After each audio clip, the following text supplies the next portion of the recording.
레위기 27장은 요한복음 21장과 거의 비슷합니다.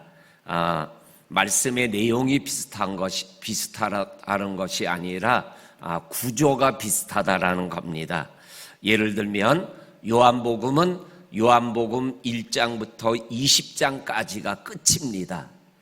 요한복음 20장 31절이 마지막 절인데 어떻게 기록되어 있냐면 오직 이것을 기록함은 예수가 하나님의 아들이고 그리스도임을 믿게 하려 함이며 또 그를 예수를 믿고 그의 이름을 힘입어 영생을 얻게 하려 함이러라. 이것이 요한복음 1장부터 20장까지의 끝절이에요. 그런데 21장이 기록되어 있어요. 근데 이 21장은 성경학자들이 뭐라고 표현하냐면 요한복음 20장에 나오는 부활 사건에 대한 부록에 관한 말씀이다. 그러니까 부활 사건을 강조하기 위하여 갈릴리 바다로 간 7명의 제자들에게 세 번째 나타난 사건이다. 이러면서 말씀하고 있는 내용이 요한복음 21장이에요. 그러니까 21장은 20장에 나오는 부활 사건에 대해서 한 번 더 말씀하는 말씀입니다. 레위기는 1장부터 26장까지가 다 기록된 말씀이에요.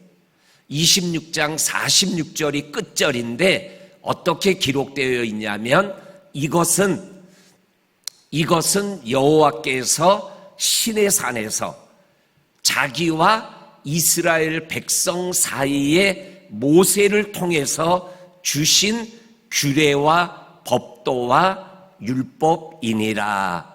그리고 레위기 말씀이 끝난 거예요. 그런데 27장에서 또 말씀이 이어지고 있어요. 근데 그 27장 말씀은 레위기의 부록의 말씀이에요. 어떤 부록의 말씀이냐면 신년에 관한 부록의 말씀이에요. 신년에 관한 말씀을 하고 말씀이 다 끝났는데 또 시내산에서 받았던 말씀 중에 모세가 잊었던 말씀, 신년에 간 말씀을 또 하나 꼭 기록하지 않으면 안 되는 말씀이 기억나고 생각나서 또 기록한 것이 레위기 27장이다. 그래서 어제 우리가 함께 나누었던 말씀 중에 서원에 관한 말씀 중에 사람 그리고 가축 그리고 가옥에 대한 서원의 말씀이 뭐예요? 신년과 연결되어져서 기록된 말씀을 우리가 어저께 잠깐 나누었고 오늘 우리 16절에서 마지막 절까지 신년에 관한 말씀 중에 이 땅에 대한 말씀을 서원한 것에 대한 말씀을 신년과 함께 연결해서 말씀하고 있는 것을 우리들이 읽어보게 되어집니다. 이 말씀의 핵심적인 말씀이 16절 말씀입니다. 만일 어떠한 사람이 자기 기업된 밭 얼마를 성별하여 여호와께 드리려 하면 마지기 수대로 내가 값을 정하되 보리 한 호멜지기에는 은 50세겔로 계산하여 드릴지라. 요것을 생각하고 하나님 앞에 서원하여 땅을 팔아서 돈으로 드렸던 사건이 우리가 잘 아는 사도행전 5장에 나오는 아나니아와 삽비라 사건이에요. 아나니아와 삽비라 사건이 자기가 가지고 있는 땅의 얼마를 팔아가지고, 그러니까 오늘 16절에 나와 있는 계산법으로 땅을 팔아서 돈을 받았더니 자기가 생각하는 것보다 이게 많은 거예요. 그래서 아나니아가 삽비라와 의논해서 이거 땅 판 값이 이건데 이거 너무 많은 것 같다. 남들은 다 드리지도 않는데 우리가 조금 남겨두고 그리고 나머지를 우리가 하나님께 드리자. 그래서 얼마를 감추고 나머지를 드렸다. 그런데 베드로가 성령을 통해서 네가 하나님과 성령을 속이는구나. 그리고 하나님 앞에 어려움 당하는 모습을 사도행전 5장에 아나니아와 삽비라의 사건을 통해서 말씀하고 계시는데, 이 아나니아와 삽비라가 이 땅을 팔아 계산하여 드리는 그 기준이 16절 말씀이에요. 우리가 땅을 팔아서 하나님 앞에 드리는 이러한 모습을 말씀하여 주고 있고, 그리고 더 나아가서 여러 가지 내용들을 우리들이 말씀하고 계시는데, 오늘 특별히 20절 말씀에 20절 17절부터 20절까지 있는 말씀에 보면 땅을 이렇게 하나님 앞에 서원하여 드리게 되면은 그 땅을 내가 팔았어요. 서원한 것을 팔았어요. 그러면 신년법에 의해서 신년이 되면 팔았던 땅은 반드시 팔았던 사람에게 돌아가잖아요. 그러면 그 팔았던 땅이 자기에게 돌아오면 그것은 반드시 하나님 앞에 드려져야 된다라는 거예요. 그것을 오늘 18절부터 20절까지에 있는 말씀에서 우리들에게 말씀하여 주시고, 그리고 또 하나 22절에서는 어떠한 말씀을 말씀하냐면 22절과 23절에서는 내가 남의 땅을 샀어요. 그런데 그 땅을 내가 하나님 앞에 서원하여 드렸어요. 그런데 신년이 되면 내가 산 거는 원주인에게 돌아가게 되잖아요. 돌아가게 되어지면 내가 하나님 앞에 바친 땅인데 신년법에 의해서 원주인에게 돌아가게 되면 그 땅은 내가 하나님 앞에 바쳤지만 원주인에게 돌아갔기 때문에 하나님 앞에 드려지는 땅이 될 수 없다라고 신년의 법에 대하여 말씀하는 내용이 22절과 23절에 있는 말씀이에요. 22절에 보면 만일 사람에게 샀고 자기의 기업이 아닌 밭을, 요게 자기의 기업이 아닌 밭, 남의 밭을 내가 사가지고 드린 것은 엄격히 표현하면 자기 밭이 아니라는 거예요.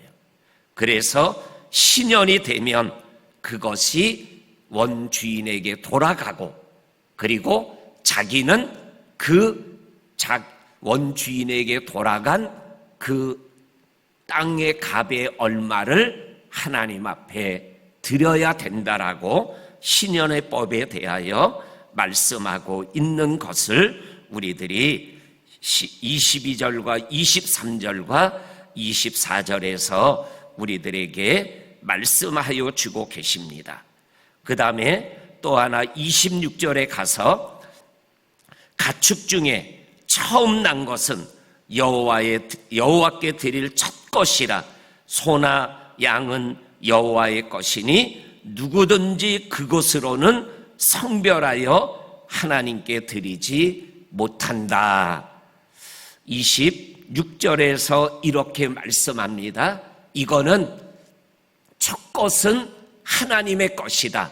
그래서 이것으로는 서원할 수 없다라는 거예요. 이미 하나님 앞에 바쳐진 것인데 그것으로 서원하여 드리는 것은 신년법에 맞지 않고, 첫 것은 하나님의 것이라는 하나님의 말씀에도 어긋나기 때문에 첫 것을 가지고 서원하지 말아라. 서원을 하려거든 첫 것을 빼놓고 나머지 것으로 서원하여 하나님 앞에 드릴 수 있어야 되는 것이다. 이렇게 서원법에 대하여 신년과 연결되어 자세하게 또 설명하고 있는 내용을 우리들이 말씀을 통해서 확인하게 되어집니다. 그러면서 이 서원에 관한 결론적인 말씀이 28절과 29절의 말씀입니다. 28절과 29절은 우리 한번 같이 읽어보겠습니다. 시작.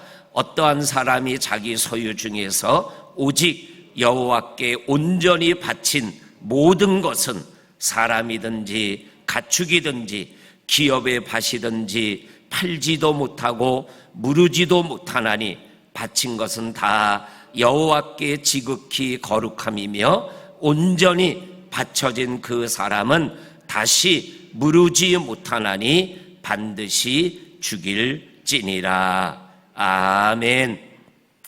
그래서 이 서원에 관한 가장 핵심적인 말씀은 28절과 29절이에요.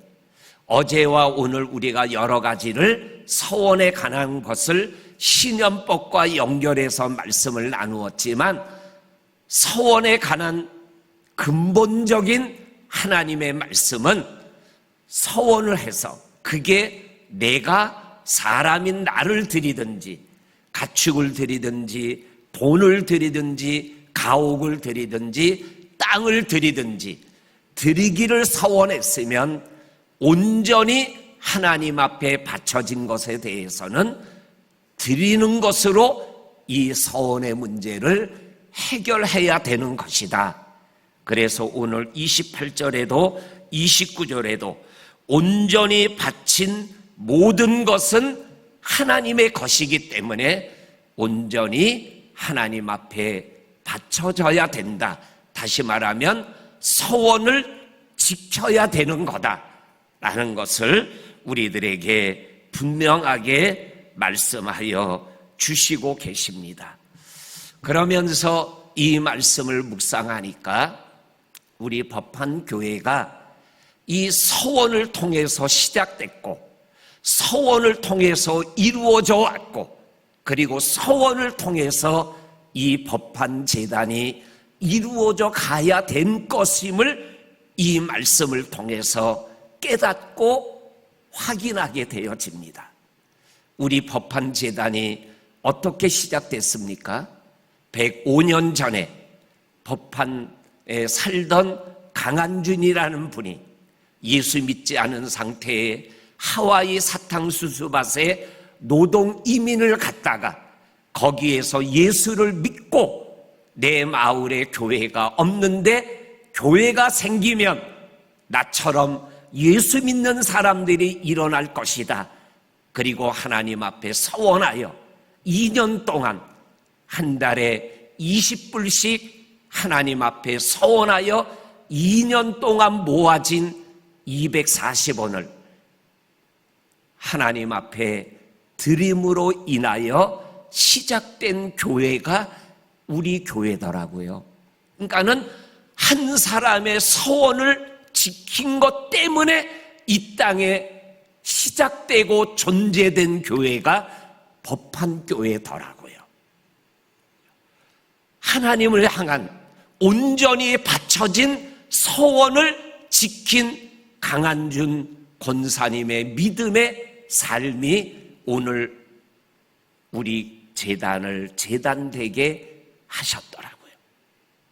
그리고 이 85년을 지냈던 법한마을의 교회가 지금 이곳으로 제2의 성전으로 올라와 시작하게 된 것도 김옥경 권사님이 하나님 앞에 온전히 바친 땅 1500평으로 인하여 이 새로운 성전의 시작이 열리게 되었던 거예요.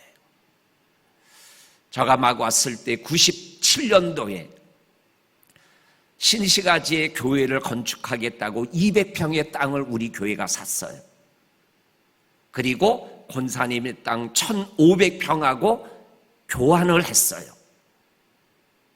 그런데 하나님이 권사님의 마음속에 200평 땅도 건축할 때 팔아서 건축비로 쓰고 네 땅 1,500평은 하나님께 온전히 바쳐라 하는 마음을 환상 중에 확인시켜 주셨어요.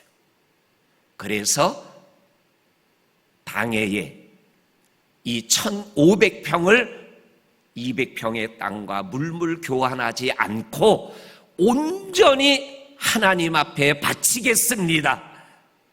그래서 성전을 이곳에 짓게 됐고 권사님의 신앙 고백대로 그 땅은 팔아서 건축비로 보태서 지금 이 우리가 예배드리는 예배당이 새롭게 건축되어지는 계기가 되었어요. 이 서원에 대한 말씀, 신년에 대한 말씀을 읽고 묵상하다 보니까 이 법한 제단이 서원의 열매고 신년의 열매더라고요. 그리고 앞으로도 우리 교회가 110년, 120년, 150년 예수님의 재림의 날까지 서원하고 신년의 신앙을 가지고 생활해 나가는 또 누군가의 믿음을 통해서 이 제단이 더 하나님의 제단으로 아름다워져 가게 되는 거구나. 이러한 마음이 이 말씀을 묵상하며 기도하는 중에 깨달아지더라고요.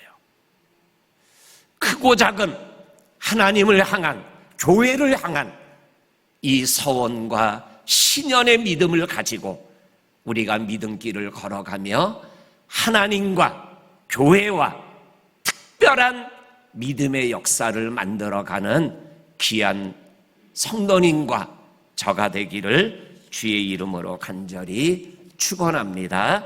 아멘. 하나님, 그렇습니다.